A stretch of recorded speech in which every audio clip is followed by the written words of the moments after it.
네, 계속해서 전해드리고 있는 대로 미국과 이스라엘의 기습적인 이란 대규모 공습에 중동 정세가 급변하고 있습니다.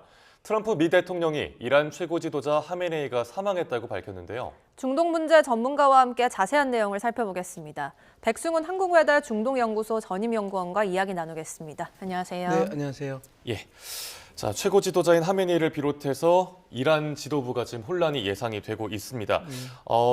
트럼프 대통령은 공식 사망했다고 확인을 했지만 이란 측에서는 아직 적의 심리전이다 이렇게 부인을 하고 있거든요. 조금씩 구체적인 내용들 보도가 나오는 것 같은데 어떻게 파악하고 계세요? 아직까지는 조금 더 기다려봐야 될 것 같습니다. 이제 시신이나 아니면 그 폭격을 당한 소위 말해서 하메네이가 거주하고 있었다라는 곳이 이게 폭격 사이트다고 이렇게 보여주긴 했지만 실제적인 사망 시신이나 이런 거 아니면 그런 구체적인 정황 증거들이 나오고 이야기하고 있지는 않아서요. 네. 좀 더 그리고 이란 측에서는 극렬히 아니다. 다 지금 전장에서 지금 이끌고 있다라고 얘기를 하고 있어서 조금 더 지켜봐야 될 것 같습니다. 그러나 지금 말씀드렸던 것처럼. 그래도 지금 이스라엘 쪽 그리고 이란 그리고 미국 쪽에서도 계속 하메네이가 이제 사망했다라고 계속 이렇게 이야기를 하는 걸 보면 실제 그렇게 되지 않았을까라고 하고 저도 추측은 하지만 아직은 예단하기는 좀 이르다 이렇게 보시면 될 것 같습니다. 네, 사망 소식은 지켜봐야겠습니다. 네, 그렇다면 미국과 이스라엘은 정권 교체까지 마무리 짓겠다 이렇게까지 강조했는데 앞으로의 이란 상황은 어떻게 전망하시나요? 그러니까 정권 교체라고 하는 게 지금 좀 애매모호합니다. 그러니까 지금 트럼프 대통령이 얘기하는 정권 교체가 무엇인지부터 지금 불분명하거든요. 그러니까 하메네이라고 하는 그 수장을 그 최고 지도자를 다른 최고 지도자로 바꾸겠다라는 것인지 아니면 신정 민주주의 체제, 그러니까 1979년에 설립된 신정 민주주의 체제를 다 전복을 시켜서 또 다른 체제로 이렇게 만들겠다라는 건지 네. 지금 그게 잘 모르겠거든요. 그리고 지금 만약에 지금 트럼프 대통령이 강력하게 얘기하는 거는 제가 추측이긴 하지만 신정 민주주의 체제를 무너뜨리고 좀 민주주의 체제나 좀 다른 공화정 체제로 이제 가자 이렇게 얘기하는 것 같은데 그러면 과연 그 공화정 체제를 이끌 그런 세력이나 그런 지도자가 누구 있냐? 그러면 그런 지도자가 있지 않거든요. 지금 아직까지 혁명 수비대의 그 장성들이나 그다음에 성직자들, 물론 이제 국방부 장관이나 다수의 그 소위 말하는 하메네이의 그 측근들이 지금 사망했다고 얘기가 나오고 있지만 그래도 그 오래된 세월 속에 그 성직자 그룹, 그다음에 혁명 수비대 장성들은 아직도 계속 그 영관권 장교들은 다 있거든요. 그러면 과연 이들이 살아 있고 그들의 점조직들이나 그런 민병대 조직들이 있는 상황에서 어떻게 그 소위 말하는 체제 전복을 이룰 수 있을지 지금 지상군 파견이 돼 있지 않은 상황에서 그런 것들이 아직 의문점으로 남기 때문에 지금 트럼프 대통령의 체제 전복, 그다음에 정권 교체가 도대체 어떤 것인지를 이야기하는지는 좀 더 미국 쪽에서 더 구체화해서 이야기를 해줘야 될 것 같습니다. 예, 일단 트럼프 대통령은 이란 국민들을 향해서 좀 거리로 나와서 정부를 장악을 하라라고 선동을 하고 있습니다. 근데 외신 보도 보니까 테헤란 거리에서 큰 환호성이 들리고 주민들이 노래를 불렀다 이런 이야기도 좀 있더라고요. 그런데 작년 말에 반정부 시위가 워낙 대규모였고 또 강경하게 진압이 이루어졌었다 보니까 테헤란 현재 지금 분위기랄지 민심도 궁금하거든요. 네, 일부 지역에서는 환호를 하고 있다라고 하지만 그 작년에 보여줬던 대규모 시위나 아니면 그 규합된 시위, 조직된 시위들이 보이고 있지는 않거든요. 오히려 지금 전쟁 상황이기 때문에 좀 조용하다. 지금 폭격이 계속 일어나고 있기 때문에 오히려 테헤란을 떠나서 지금 그러니까 피신하고 있는 상황이다라고 해서 일부 그런 그 환호성을 그 하메네이를 싫어했던 그 신정 민주 체제를 싫어했던 사람들은 환호를 하겠지만 그것이 어떤 대규모 하나의 흐름으로 지금 보여지고 있다라고 하는 것들은 아직 보여지고 있지 않아서 조금 더 상황을 지켜봐야 될 것 같습니다. 네, 이번엔 이란의 권력 구조를 짚어보겠습니다. 이란에는 사실 대통령이 따로 있지만 실질적인 권력은 최고 지도자에게 있는 모습인데 하메네이는 그렇다면 어떤 입지, 어떤 지위를 가진 인물인 건가요? 모든 그 권력의 정점에 있죠. 물론 최고 지도자라고 하는 사람도 그 전문가 회의 80명의 그 법학자들이 선출을 하는 그런 구조로 돼 있고 탄핵도 가능합니다. 그런데 최고 지도자 회의의 그 80명도 또 그 사법부에서 몇 명, 그 소위 말해서 그 최고 지도자가 몇 명 이렇게 선정을 하는데 그것도 다 계산을 해보면 결국은 최고 지도자의 입김이 가장 많이 작동을 하거든요. 그래서 결국은 되게 민주주의적인 체제라고 하지만 그 최고 지도자가 많은 권한을 갖는 그런 구조입니다. 그리고 최고 지도자는 또 아까 말씀드린 것처럼 그 민주주의 체제가 있고 그다음에 그 위에 그 성직자들이 통치하는 관리하는 그런 민주주의 체제이기 때문에 군부도 두 부로 나뉘어 있습니다. 그러니까 이란은 군대가 있고 또 혁명수비대라고 하는 최고 지도자의 직접 지휘를 받는 그런 군대가 있기 때문에 어떻게 보면 최고 지도자의 권위가 압도적으로 높은 그리고 그 권력을 행사할 수 있는 구조다라고 네. 보시면 되겠습니다. 네, 그렇다면 만약 최고 지도자 체제에 균열이 생긴다면 이란 내부 권력 구도는 어떻게 재편될 가능성이 있는 걸까요? 지금 어찌됐건 하메네이가 사망을 했다 그러면 그 이란 지금 헌법 111조에 의거하면 이제 대통령, 그다음 사법부 수장, 그다음에 전문가 헌법수호위원회 그것도 6명 소위 말해서 이슬람 법학자 그리고 법학자로 구성된 그런 전문가 회의가 있거든요. 그 헌법수호위원회가 있거든요. 네. 거기서 한 명이 선출돼서 임시 지도 체제가 만들어집니다. 그럼 임시 지도 체제가 운영할 그런 과정에서 아까 말씀드린 그 전문가 회의 80명 정도 되는 그 헌법 그 이슬람 법학자들이 구성된 거기서 최고 지도자를 선출하는 것이거든요. 그러면 지금 유고 사태가 되면 이 체제 안에서라면 최고 지도자를 또 한번 뽑아야 되겠죠. 근데 네. 여기서 그래서 좀 모호하다라는 겁니다. 그래서 최고 지도자가 없어지고 다 없어졌으니 그 최고 지도자를 뽑는 그런 헌법, 그 소위 말해서 신정 민주주의 체제를 무너뜨리고 다른 체제로 가려면 어떻게 보면 혁명이 일어나야 되거든요. 근데 지금 체제 전복이라고 하는 것이 그냥 단순히 리더십 교체를 얘기하는 것인지 아니면 이 소위 말해서 신정 민주주의 체제가 완전히 무너지고 새로운 민주주의 체제가 되든 아니면 권위주의 체제가 되든 어떻게 될지 모르는 상황이라서 지금 우리가 더 지켜봐야 됩니다. 그리고 아까 보도에서도 나왔듯이 그래서 지금 다양한 전문가들이 지금 야당 소위 말해서 야권 세력 중에서도 그러니까 지금 현 체제를 싫어하는 세력들 중에서도 분열이 돼 있어서 이게 그 신정 민주주의 체제가 무너지냐 전복이 되느냐든 차치하더라도 그러면 이 야권 세력들이 온다 하더라도 과연 그 다음 체제가 우리가 아는 서구의 민주주의 체제가 될 것인지 아니면 혁명수비대나 그런 기득권 세력들이 좀 강하게 통치를 하는 약간 권위주의 체제가 될 것인지 그것도 아직 확실하지가 않아서 네. 트럼프 대통령은 정권 교체를 하겠다 그리고 정권 교체 찬스다라고 하지만 악마는 디테일에 있다고 지금 어떤 식의 그 정권 교체고 트럼프 대통령이 말하는 정권 교체가 도대체 어떤 수준의 어떤 것인지가 아직 명확하지가 않아서 조금 그 부분은 지금 벌어지는 공습 전쟁이 끝나고 그 이란이 어떻게 안정화가 되고 그리고 어떻게 이제 이란 국민들이 변화를 원하는지에 따라서 결정이 될 것으로 보입니다. 예, 참 이렇게 혼란한 이란 상황을 바라보는 국제사회의 움직임도 분주합니다. 당장 유엔 안보리 긴급회의가 소집이 됐었고, 구테르스 사무총장 같은 경우는 다시 협상 재개를 촉구를 하기도 했습니다.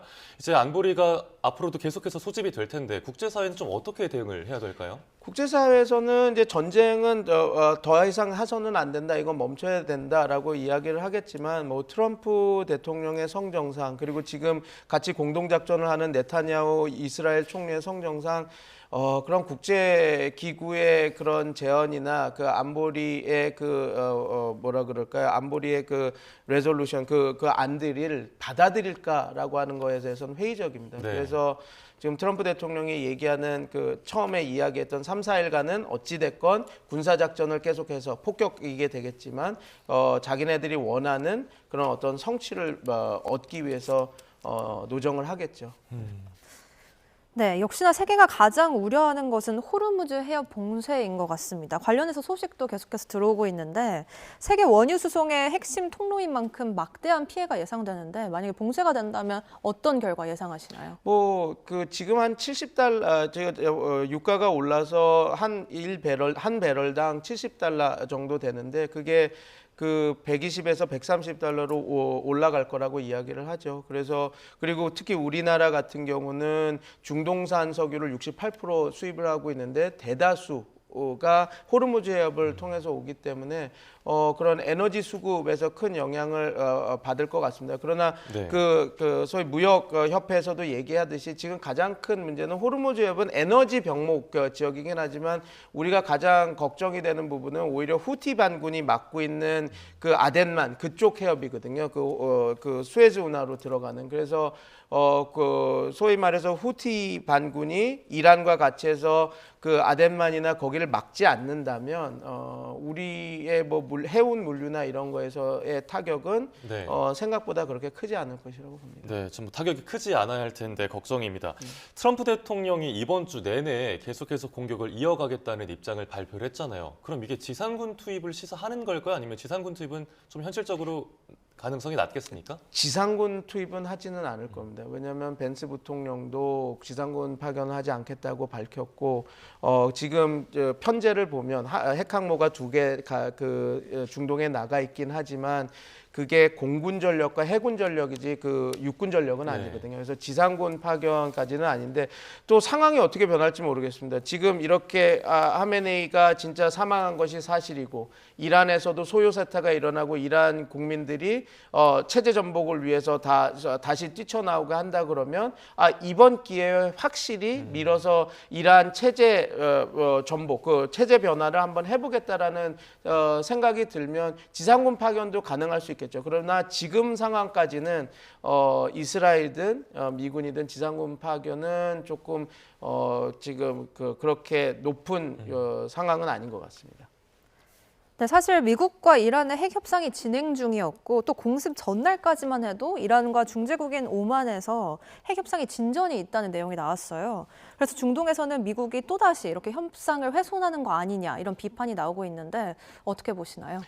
당연히 그 협상을 계속 추진했던 오만, 카타르 그런 입장에서는 당연히 이게 다시 롤백 아니냐 이렇게 생각할 수는 있는데 지금 미국과 그 이란에서는 그 핵심 사항 하나가 계속 충돌하고 있었거든요. 그게 농축 우라늄 프로그램을 허용하느냐 마느냐였습니다. 미국 입장에서는 이게 어떻게 보면 IAEA 그리고 NPT에서도 허용하는 기술이거든요. 농축 우라늄은 모든 국가가 갖는 자치권 영역입니다. 네. 자기 그리고 권한 영역이고요. 그런데 이제 미국 입장에서는 농축 우라늄은 숨겨서 핵 개발을 할 수 있고 그런 것들이 위험이 있기 때문에 우리 이란 너는 믿을 수가 없으니까 농축 우라늄은 갖지 말라 이렇게 얘기를 했었던 거고 이란 입장에서는 우리는 자치 국가로서 우리 자치권에서 고유의 권한인 그리고 이게 우리의 권한인 그 농축 우라늄까지 우리가 다 하겠다라고 하는 것이어서 계속 그 부분에서 충돌이 있었거든요. 네. 그래서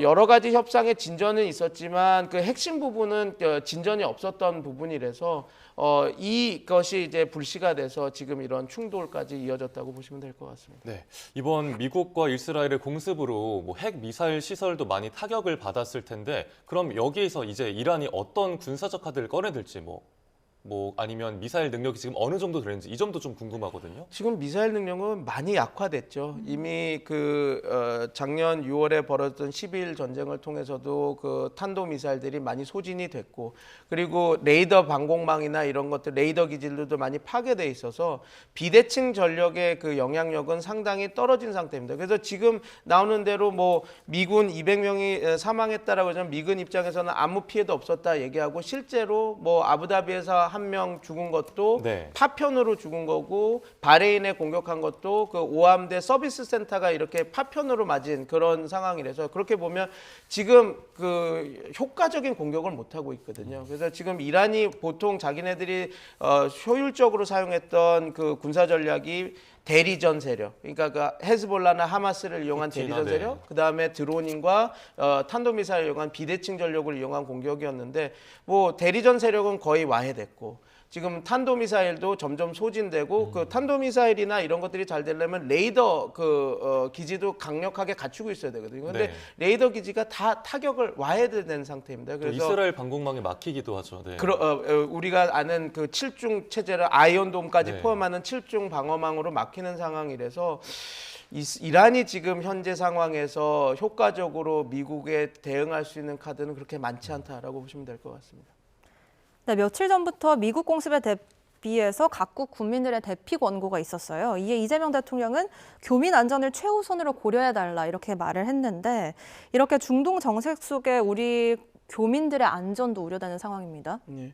근데 우리나라 외교부가 너무 잘하고 있습니다. 이거 작년 6월 지금 한 교민들 60여 명, 그다음에 그 대사관 직원에서 보통 90명이 있다라고 지금 하고 있는데 지난 6월 12일 전쟁 때도 유학생들을 다 성공적으로 육로로 해서 주변국 아제르바이잔이나 이렇게 해서 다 해냈고 네.